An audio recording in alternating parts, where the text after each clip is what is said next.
Om Asato ma Sadgamaya Tamaso ma Jyotirgamaya Mrityorma Amrutangamaya.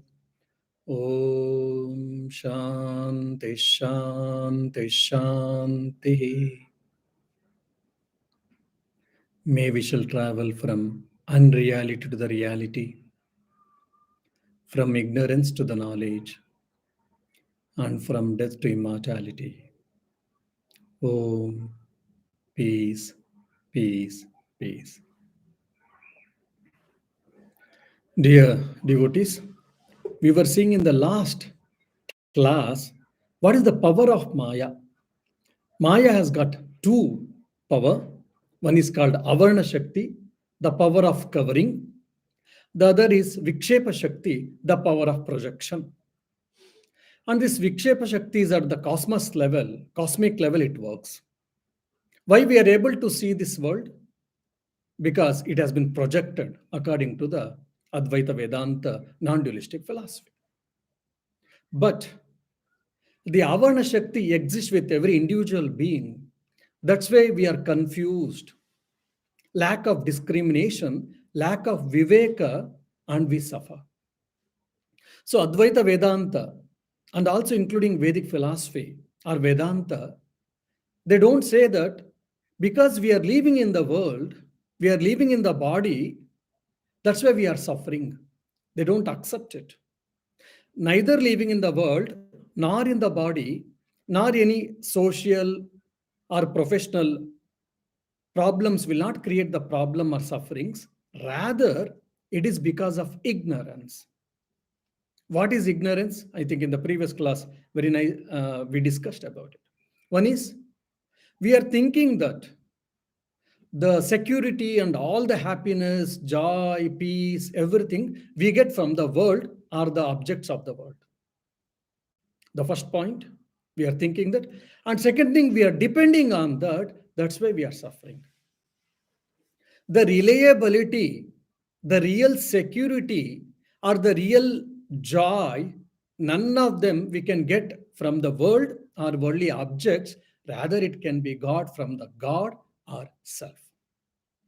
So the real nature of self has been superimposed on the world, and the nature of the world has been superimposed on the self, and we are confused and we are suffering. So this is what Avarana Shakti, the power of covering concealment. Because of that, we are feeling that I am different from so many beings, and I am different from this, and Brahman is different from the world. Individual beings are different. Jivatmas are different. We are thinking. And the second thing is the Brahman, the consciousness, awareness, and the world, both are different. We are thinking. In the sloka 17 and 18, the author tried to discuss. Because of the power of Maya, this has been wrongly understood. Once you remove the ignorance, or once you destroy the ignorance by the power of Viveka, or the tool called Viveka, then this so-called pseudo difference will disappear and we'll be able to understand who am I in reality. The same idea with the Jivatma with respect to individual self has been discussed. And with respect to the Brahman, the Supreme Self and the world, both are different, we feel. Because one is creator, the other is created. Both are different, we feel that. But it is not so.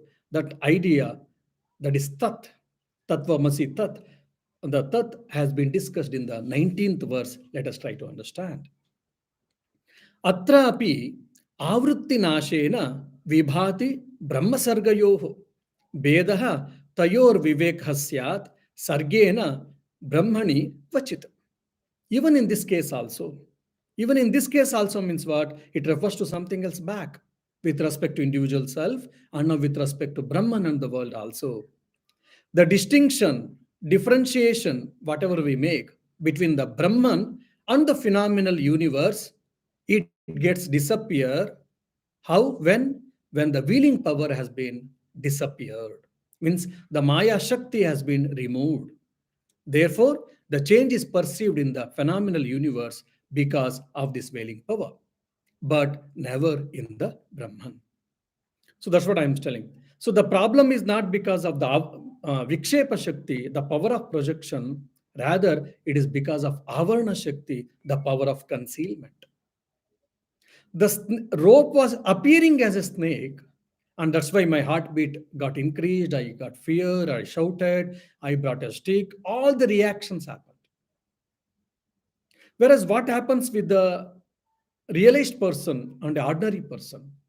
Realized person also will be able to see the world as we see, as a human being perceive. Even a realized person who is living in the body, he will also perceive in a similar way, but the truth, the satyatva buddhi will not be there for him. But for us, it is there. Just for an example, we were walking in the desert. First time when we experienced, before experiencing the mirage, we felt there is a water body and we were rushing to get the water because of the scorching sun. But once or twice, once we experienced, that is an illusion, but there is no water body. Third time, fourth time, fifth time, because of the heavy sunlight, we may experience that mirage, but we don't get buffeted. We don't get confused. We know that that is only optic illusion or whatever. So, similarly, even the self realized soul, he may be living in the world, he may be experiencing the dawn and dusk like us, but he doesn't suffer. Why? Because he knows that what is reality. Because the avarna shakti, the power of concealment, has been removed in him. But whereas in us, it is not so. Now, the other is trying to tell, because there is a confusion between the self and non-self, between the subject and the object. That's why this confusion.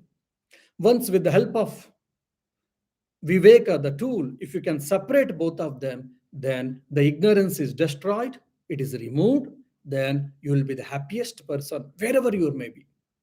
Your bank balance need not to increase. You need not to get better power, position, name and fame, whatnot. But still you can be happy. That's why we should study Vedanta. So the sorting out or discrimination has to be done at two levels according to the Vedanta. One is at individual level, the other is at the universal level. How to do at the individual level, already we have seen. Now the author is trying to tell here how to do at the universal level. He's telling, that is called Tatpada Viveka. He is telling that the Brahman plus Maya, the power of concealment, that's what is making us to understand that the world exists. Actually, world, it is only appearing, it is only mere projection. How to understand? Simple example, standard example is always, I keep on telling that. There are beautiful golden ornaments, golden bangle, golden necklace, golden earrings, golden nose rings. Four different golden ornaments. They are different in shape, they are different in names, and they have got different functional aspects. Generally, we're all obsessed with the shapes and forms and names, but we don't bother about the content. The moment if you can remove the gold content from all the four ornaments, what happens? What exists? Nothing exists. Because whatever the form was there, the shape was there, it ceases to exist. The name also ceases to exist. So the existence, bangles exist, ring exists, or whatever the existence, all of these ornaments, the existence was belonging to the gold, not to the ornaments in reality actually. But we don't understand, we don't think. The moment you remove the gold from all these four ornaments, all the four ceases to exist. Means what? The existence or existenceness was borrowed from the gold for all these four ornaments. But we don't think, we are not aware of it. That's what author is trying to tell. Well, today I had been to Newgrange. Okay, Newgrange exists in the Dublin beautifully. Or Wicklow Mountains exist. Wicklow Mountain is so beautiful. I am so beautiful, he is so beautiful, she is so beautiful. All these things we keep on saying that is auxiliary verb, is, or was, or whatever. It all tells you what? Existence. That existence itself is a Brahman that is borrowed. The whole world and its objects are borrowed from the Brahman actually. The moment you remove the existence, then nothing exists actually. But we are not able to understand. The differentiation has to be understood. The moment we understand, then only Brahman exists, then everything ceases to exist. Just one more standard example is dream. In the dream, I became engineer, or I became a doctor, or I became a millionaire. I was going in a BMW car, or I had my own jet flight. I went all the big cities of the world and I enjoyed everything. Alarm rang. I got up back to square. Before going to bed yesterday night, where I was, in what position I was, even now I am same. In the dream, so many things experienced. There was never things actually. Only mind took all other forms actually. So similarly, the Brahman is appearing as all these things actually, but we don't understand.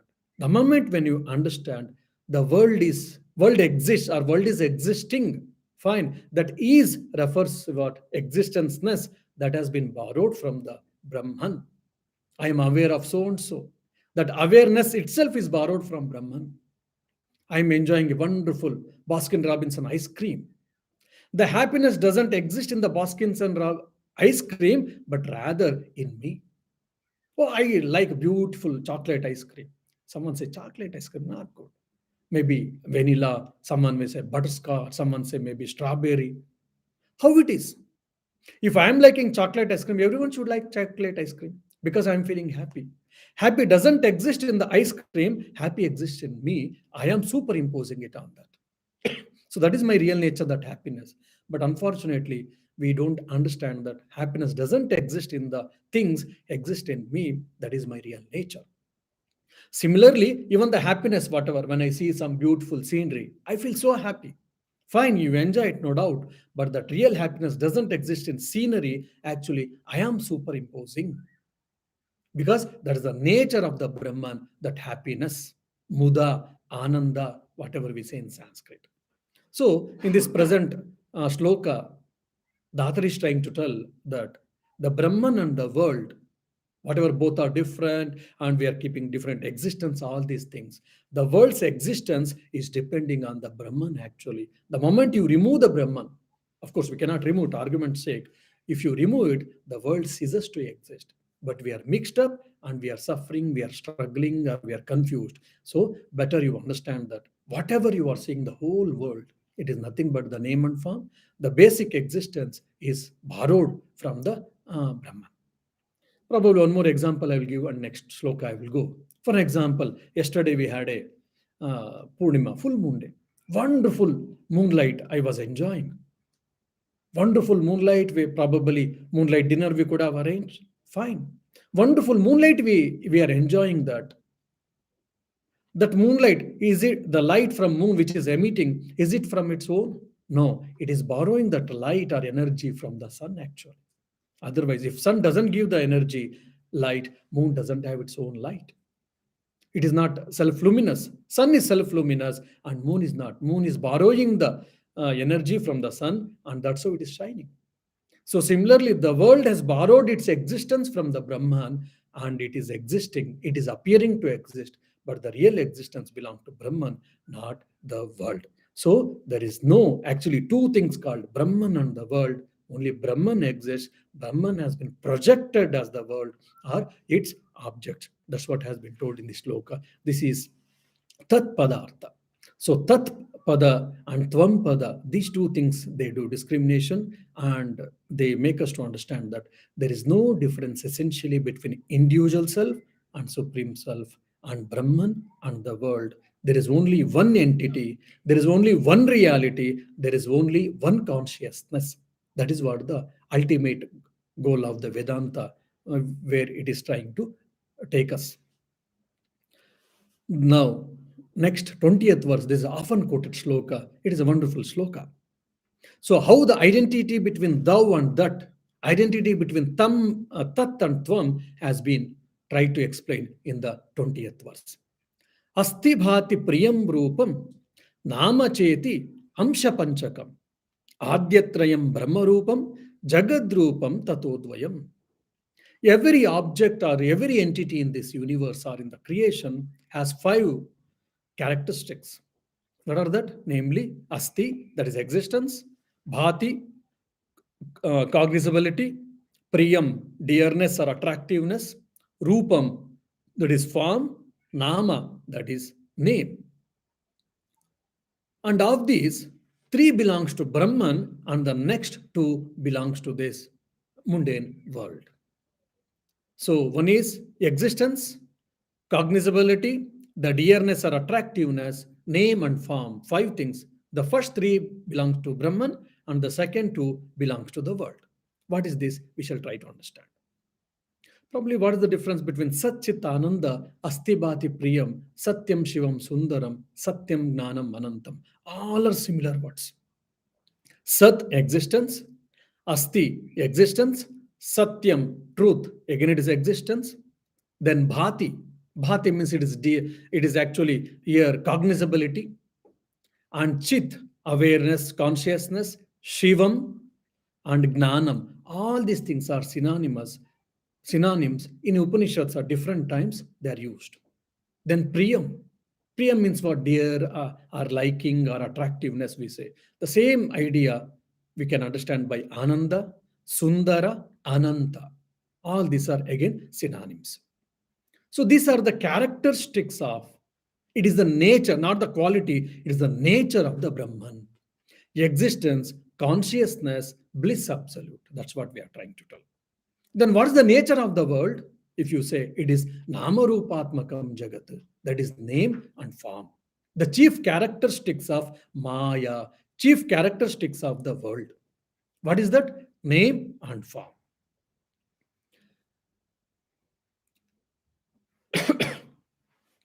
Now, the question actually, I was speaking in the previous sloka that we should discriminate between the real and unreal. The difference between the Brahman, the Supreme Self, and the world. The difference between the individual self and the Supreme Self, we have to discriminate and we have to understand. We should try to understand that there is only one reality, self. Now, when we say discriminate, differentiate, can it be do physically? Like two hands were there, two hands are separated. We have physically separated two hands. So we can differentiate, we can separate two things, two objects. So Brahman is here and the world is here. Okay, you separate it. Can we separate physically? No, we cannot separate physically. Why? Because the Brahman is subject and the world is called object. When both are objects, it can be physically separated, but here Brahman is subject, it is never the object, and the world and its objects are object. That's why it cannot be separated. So, it cannot be separated physically. Then Swamiji, why all this intellectual gymnasium you are making us to do it? It is because only we can do intellectual separation, not the physical separation. That's why this intellectual gymnasium has to undergo. And also, if you see the Brahman, and now for example, two objects, they're limited by time and space causation. That's why it can be separated. Whereas the Brahman is limitless, it is infinite, it is all pervading. If so, then how can we separate the Brahman from anything? It is not possible. When it is subject and it is all pervasiveness or limitless or infinity Brahman, that's why it cannot be separated from the object at all. Only thing is intellectual separation has to be done. Intellectual separation means what? Again, understanding the truth, understanding the reality, what is real, what is appearance, what is permanent, and what is ephemeral. We have to understand. And even if you see at the individual level also, it is not possible. I think yesterday when I was taking a class, one devotee asked, Swamiji, how to experience the pure consciousness? Because when we say Jivatma, embodied self or individual self, it is reflective consciousness we speak. Then how to experience the pure consciousness.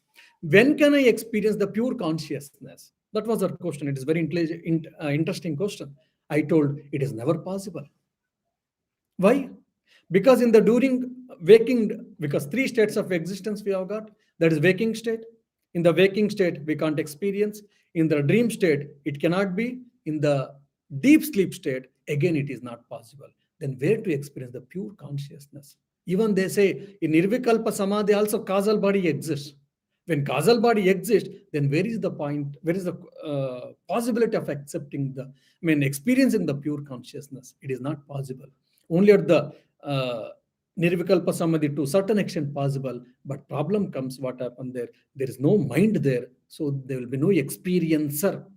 There is no experiencer, experienced, and experience. That's why it is not possible at all. So I am experiencing the consciousness plus something always. This idea has been beautifully explained by Swamiji in the Jnana Yoga lecture. Now, I mean, there are so many things. There are so many things are existing in the world. We all know that. So now the author is trying to tell all things, whatever that exists, this exists, he exists, she exists, it exists, they exist. All these things we say, the basic existenceness itself has been borrowed from the Brahman. The moment you remove, then automatically everything ceases to exist. There are like beautiful 10 dolls made up of sugar. Beautiful. One is pigeon, the one is peacock, one is human being, other is elephant, the other is a lamb, the other is a goat, the other is a sheep. Beautiful, different colored, different size, different shaped. 10 different dolls are there. But on the moment you remove the sugar, then all dolls ceases to exist. Means all the dolls' existence is depending on the sugar. So similarly, the existence is what asti, that belongs to Brahman. The world exists. The seven, according to the Indian mythology, 14 worlds we have got. 14 worlds are existing fine. Or again, it is existence, it belongs to asti, which is the character of quality, not quality, sorry, nature of the Brahman. That's why we have to understand. So Vedanta is trying to make us to understand that the existenceness belongs to Brahman, not to the world and its objects. We have to understand very clearly. Why is it required? Probably when when there is a darkness, there's a beautiful table lamp. We keep in front of the table lamp our hand, and we are able to see. And I am showing something, maybe making counting fingers and teaching mathematics for children. So everyone is able to perceive the hand with the help of light, or we are keeping some maybe diagram, and everyone is enjoying it. But most of us, or none of us, will be aware that because of the light, the background light or the light from the table lamp, I am able to see the picture, I am able to see that object. Otherwise, it is not possible. When I say without that light, none of the objects I'm able to see. I will not be able to see, isn't it? So similarly, because of this existence, only all the world and its objects are existing. But I am forgetting about that basic existence, real existence, and I am only obsessed with the superficial name and form. That's why Vedanta is trying to tell, please go to the root, wave and the water. Beautiful waves. We went to the seashore, and we are enjoying the different waves. Someone philosopher went. That's why many times say that people, that we should not take a philosopher to the enjoying scenery or picnic, because he will spoil our enjoyment. Because he keeps on thinking what is, whether it is a true or real, or whether unreal or unreal, and you will not enjoy the world or scenery or whatever. It so happened once a group of people went and they sat near the seashore and they started enjoying. Why? Beautiful waves, so nice. So some are small, some are tiny, some are medium size, some are big size, and splashing sound and playing in the water, everything. And 5 to 8, 10 people, they were all playing. And one person was sitting on the seashore and just he was observing. After some time, one person came. What? Just a beautiful scenery. Are you not enjoying? Don't you feel like enjoying? I said, yeah, I'm enjoying. I'm experiencing the enjoying. I'm experiencing the joy. He said, my dear philosopher, please tell in a layman's language. Don't tell your Vedantic language. I said, see, you are all enjoying and the waves are coming and going. So I'm enjoying. What does it mean? Then he said, you should, what does it mean to answer? You should tell my, you should give an answer to my question. What are you experiencing? I'm experiencing different type of, different sized waves and water splashing and making sound and that beautiful white color of the wave and beautiful scenery, all these things. Fine. You said different types of waves, different sized waves, you said. Yes. So some are small, some are medium, some are big size. Yes. And there's a huge amount of water in the ocean. Yes. Now, water and waves both are one and the same. Are different, you tell me. Water and waves. Water is water, waves are waves. They are different. Then the philosopher said, no, my dear, please think and tell. Then he scratched his head and said, oh, yeah, waves are nothing but water only. Yeah, water is appearing in that wave form. Fine. So that means what? Water is appearing as waves, you said, is it? Yeah, looks like, yes. Then fine. You remove the water for argument's sake, then what exists? Then if the ocean is empty, then what exists? No wave at all. So that means first, water and waves are different for us. Then what is appearing as a wave, the second level of intellectual evolution. Then the third is only water exists actually. The waves are name and form, it is only appearance. Isn't, my dear? So I'm enjoying the water. I'm enjoying the real object actually. So I'm not obsessed with the name and form. Okay, but how are you enjoying it? He said, because you're all enjoying all these things, isn't it? I am trying to find who is that enjoying actually. Someone is, you are enjoying, he is enjoying, she is enjoying. So 8 people along with me or 10 people who came along with me, everyone is enjoying. Fine. So who is enjoying in all of them? Who is enjoying in all of them? The self is enjoying because the nature of the self is joy. That is what? Priyam, Ananda. So that is the nature, but we are superimposing the joy or Ananda, our real nature, to the waves on the world, and we are enjoying actually. So I try to see the ignorance among you, and I feel like laughing, and I'm enjoying your ignorance, and I'm enjoying my joy actually. Then the fellow, he scratched his head and said, my dear, thank you, please have your speculation. And he went back to the water and he started enjoying the seashore or whatever. So the real joy is what? It is in me only. The real existence is where it is in self. I am not different from self. That's what Vedanta is trying to tell. And one more thing is very important is that exists, this exists, or that doesn't exist, this doesn't exist. We say that, but I can never say that I don't exist. Like it is as good as saying that I am in deep sleep. When someone say that I'm in deep sleep, then it is not I'm in deep sleep. So similarly, I cannot say that I don't exist. Someone say that, oh, Shantivratananda doesn't exist. Shantivratananda is no more. It so happened once we had a monks. And there are very subtle differences will be there in the names, in the monastery. We had names. One is Kamalananji, the other is Kamalatmananji.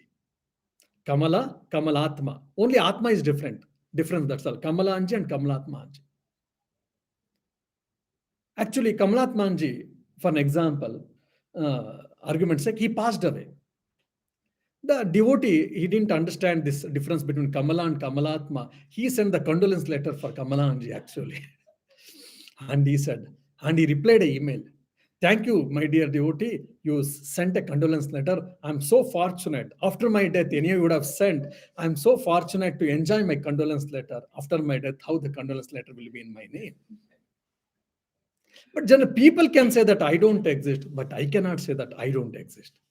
And he's such a funny Swami, and he was so good. And we went, actually was retired, and he was staying in Alsur. And we were brahmacharis, and we were also enough notorious. And we went and we said, Swamiji, after a year or two, I'm going to Belur Math for training center. He said, yes. Then we don't know after training center where we are posted, where we'll be posting, we don't know. Yes. Then afterwards, when you will be passing away, we don't know. Yes. So what? I'm ready for that. So in the 13th day, whatever the Bandara is happens, then we'll not be there. So why don't you give now itself? So we asked, he said, okay, what do you want? We want good ice cream because it was summer. We said, we want different type of ice cream. He said, okay, done. I will sponsor. Please get the ice cream and enjoy. And we enjoyed the ice cream during his time itself. It is on the lighter side. So I can never say that I don't exist. Why? Because it's a tautology. So this is what asti, existence. So the existence, I exist, he exists, she exists, it exists, the world exists. All the existence has been covered, taken by from Brahman. That is called here asti. And one more very interesting thing is when we study Vedanta, we understand that knowing and experiencing both are synonyms actually. Many of us we don't understand. We have to think little carefully, we'll understand. Knowing and experiencing both are synonyms. I know something means I'm experiencing it. Maybe at different levels, never mind. Sometimes it may be hypothetical. Sometimes it may be imagination, but never mind. But knowing and experience both go hand in hand. It can never stay different. So your bhati means it is awareness. It is consciousness. I know something. I don't know something. Fine. But I know that I don't know about it. For example, I don't know Spanish, but I'm aware that I don't know Spanish. So basically, the awareness, it is the nature of the Brahman. I know that, I know this, so many things, subjects we'll be telling, and so many things, art and all these things. But basic awareness, basic knowing has been again borrowed from this Brahman, but we don't understand. So everything is associated with again existence, asti, and the consciousness, awareness, knowing, knowledge, or whatever we say, it is with the bhati. So asti, bhati, and the priyam. Priyam is dear. Oh, she is dear to me. He is dear to me. It is dear to me. So for someone like maybe gold, someone like money, someone like vehicle, someone like good dress, all things are dearest. It differ from person to person. So the dearness, that real happiness doesn't exist in any of these things, that really it exists in me only. How to understand this? For example, I think in one of the lecture in India, when I had been to the lecture where all I think 300 to 500 youths were there, when the question and session started, one student, when a youth got up and he said, of course with a good intention, he said, Swami, I really feel sorry for you. Then I said, fine, thank you. Why? Why do you feel sorry? Because I feel that your life is very monotonous. Why do you feel? Because we have got a what do you say option. Of course, we don't have an option whether to wear dress or not in the civilized world. But like today, I will wear green color dress. Tomorrow, I will wear red, and day after tomorrow, white, and sometime black. Like that, I have got so many choice and options to wear a different colored dress. But you don't have a choice in even dress. Same color of dress every day. I feel so sorry about you. So because our mind is so much obsessed with that variety, so that's why we want to enjoy that variety always. We don't want that monotonous actually. So again, I said, that's fine, but I like this dress, I love this dress, so I have no problem. So even though from so many years I'm wearing the same color dress time and again every day, I never felt bored. Okay, let me change the color of the dress. No. So the dearness doesn't exist in the color of the dress, or it only exists in my mind, or I am superimposing. Or simple, someone brings a pink color dress and she's showing to her friend, look, this color, when the dress is so beautiful, isn't it? The other lady, she was sensible enough. She said, yeah, yeah, yeah. That means what? She didn't like it really, but just for a courtesy sake, she said, yeah. But the other lady understood. Oh, that means you didn't like it. Fine. And the other, again, the other friend, once she likes black color, she got the black dress. And she's telling, no, you look so beautiful. And this lady said, yeah, that's okay. Yeah. Now, the liking with the black dress, liking with the pink dress. So whether pink dress is good, black dress is good, both are not. Only someone is liking black color dress, black color. That's why for her, the black color dress was nice. And someone likes pink color. That's why pink color dress was nice. So because the liking is from her own mind, actually, it is neither in the black color nor in the pink color. neither in the black color nor in the pink color. Only it is in my mind. This is what Priya. So actually, all likings we are liking, we are disliking something, some people, all these things, everything is in my mind. Again, that is borrowed from myself, because that Ananda, Muda, Priyam, everything is the nature of the self. It is never in the object. You are liking someone, and someone times will, oh, I don't know when he will go away. The moment he does is not there, I am happy, or I like someone's present, I like someone's absence also. So basically like is common, but with the presence or with the absence. The liking or the dear or muda is the nature of the Brahman actually, but we are superimposing on the world and world object, and we are struggling and we are suffering or whatnot. So all these three things belongs to Brahman, and these three things has been taken from the Brahman and superimposed on the world, and we are thinking that world exists in reality. We suffer, we struggle, everything. Now the question may come for all of us. Then what is the nature of the world? Because such it is a very palpable, very experienceable, very true, very real. Then what is the nature of the world according to the Advaita Vedanta, the non-dualistic philosophy? If you ask, then I say, or the Vedanta says that it is only Nama and Rupa. It exists, and it is nice, it is good, it is bad, it is wrong. All these things has been taken from the Brahman, or it is Brahman is appearing of as all these things. So what is this world? If you ask, the world is nothing but Nama and Rupa. Nama means again name, and Rupa means form. There was a circular color object, golden circular object. Gold has been put in that particular form, shape, circle, that is called bangle. Then it is in a straight line like, then it is called chain, which is used on the forehead. The gold itself, because it has got different shapes, different forms, so different names. The moment you remove the gold, the name and form ceases to exist. So the whole world is nothing but the name and form. But actually, for us, for our experience, it appears opposite way. The world is real. The world is with full of uh, good, bad, right, wrong, all these things. The Brahman may appear or not. The Brahman may be real or not, we don't know, but the world is real. That's what we actually, when we start our life, that's what we feel. But slowly, slowly, when we evolve intellectually, spiritually, we feel, yeah, Brahman may be real. It may be there, very obscure, obscure truth, but the world is real. Then again, you intellectually evolve. Then you will understand the Brahman is real, world is temporary, and it is with full of dualities. Then slowly, slowly, again, when you evolve, you will understand that the Brahman alone is real, the world is an appearance, or it is not real. So this intellectual evolution, it has to happen. For that, we have to keep on studying Advaita Vedanta, our scriptures, and we have to keep on contemplating. So name, nama, is the name of an object. A rupa means it is the form or it is the shape of an object. But we are so much obsessed with the name and form only, so we are not able to understand the reality behind that. In the olden days, if you see, at least in India, we all know that there was a beautiful white screen, big screen. On that, they used to project the film.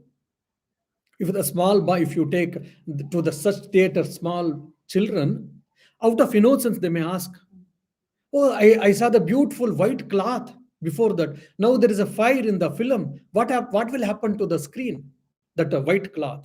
The parents or the elders will laugh. They will say, no, it was a film. So nothing, don't worry. Neither the screen will get burnt because there is a fire accident in the film, nor this because of heavy rain in the film, neither the screen will get wet. Because it's only projection. So similarly, the background screen is nothing but the Brahman. Whatever the projection you are doing, that is what the world. Some people come and they fight and they go. Some people they come and they experience and joy, picnic and they go. There's a fire accident, it comes and goes. Again, there's a heavy floods, comes and goes. But if you before starting the movie, after ending the movie, if you see the whatever the screen was there, white colored cloth screen, it is same, it is unaffected. But when we are saving movies, when there were situations where it was very problematic, and we started crying, and there were some jokes, we enjoyed it, and there was so much fighting, then we were waiting who will win, hero should win or villain should lose. All type of emotions was undergoing in our mind during the film. But before the film, however the screen was there, at the end of the movie, when you see the screen is same, there is a constant, no change, only the film came and went, and we the observers, there were so many upheavals, emotional upheavals was happening with us because we were attached with that. If, for an example, someone wants to sit and he wants to make a gauge of a film because he was assigned a job of awarding the movie, then he sits and he starts inquiring. I mean, he will be examining particular actor, how he is doing or she is doing, whether it is everything is right, screenplay or the directorship or the writing, songs, everything. So he will not be carried over by the emotions. He will not be carried over by that particular play. He will be only judging. The moment when you become objectively, when you start, I mean, looking into things, then you will not get moved away. That's why when you study Vedanta, Advaita Vedanta, what happens? I always tell you, you'll be traveling from what to so what. What? So what? That's what Advaita Vedanta makes us difference. And one quick thing I would like to tell. When you say that asti, that is existence, bhati, awareness, consciousness, it is eternal, it is same always, we understand to certain extent by this time. Ananda, Ananta, Priyam and Ananda, it is same thing when we say, we feel it may not be right. Existence and awareness may be different, may be same thing, okay, but Ananda is not same thing. Why? Because today I am so happy, yesterday I was not. Tomorrow I may be partial happiness. So this Ananda is always fluctuating in our mind because our experience of the Ananda or bliss, it is always fluctuating. It is at different levels, different percentage. How can we say that? Or how can we understand that? How can we perceive the idea that even the Ananda is also constant? That question should come when we study Advaita Vedanta in depth. So whatever we experience the Ananda with the mind, because the Ananda is projected on the mind, that's why that Ananda is always limited. Why? Because our mind has got different levels, because our mind is undergoing a lot of fluctuations, definitely daily. That's the reason even the experience of Ananda is always constantly fluctuating. But when we say Ananda is also constant, it is eternal and constant. When the Vedanta says, the Vedanta, what Ananda is telling that, referring to, it is referring to Brahmananda, that we have to understand. That is always constant. Only but our experience of Ananda is either maybe Vishyananda or Mano Ananda or Buddhi Ananda or Bhavana Ananda or Bhajanananda or whatever. So these type of different types of fluctuations will be happening. Now, after all these things, understanding a discussion, the final thing the author is trying to explain the same idea with the help of agreement and difference. The same idea, whatever we understood, like in the previous shloka, the same shloka has been discussed using two tools. One is the method of agreement and the method of difference in the 21st shloka. So that let us try to understand in the next class. Om Shanti Shanti Shanti Harihi Om Tat Sat Shri Rama Krishna Arpanamastu.